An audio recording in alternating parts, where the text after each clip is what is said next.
မနေရုံလက်လေးပြီးကြမှာစေး ဘာလို့တော့ ဒီမှာဒီမှန်လေးဖြေလိုက်အောင် ဘဲမှန်ဘာမှန်ထားလို့ အသားတွေမဲကုန်ပြီတဲ့ တားရမဲကုန် ဟုတ်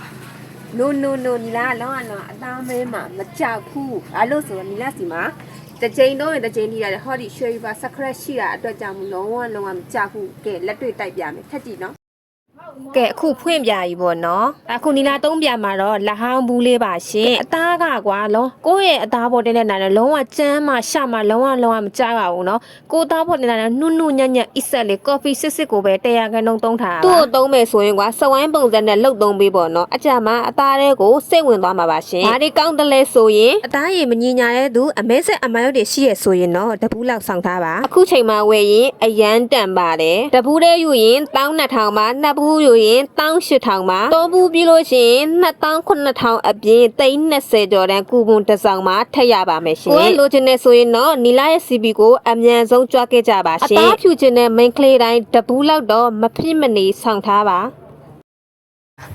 ကဲဒါအခုသုံးပြထားတဲ့လက်နော်ဒါကလုံးဝမသုံးထားတဲ့လက်ဒီလားလုံးဝအသားမဲမှာမကြဘူးနီလာစီမှာဟောဒီတပူးရှိရင်ရတယ် main ကလေးတိုင်းမဖြစ်မနေတပူးလုံးဝဆောင်ထားတင်နေနော်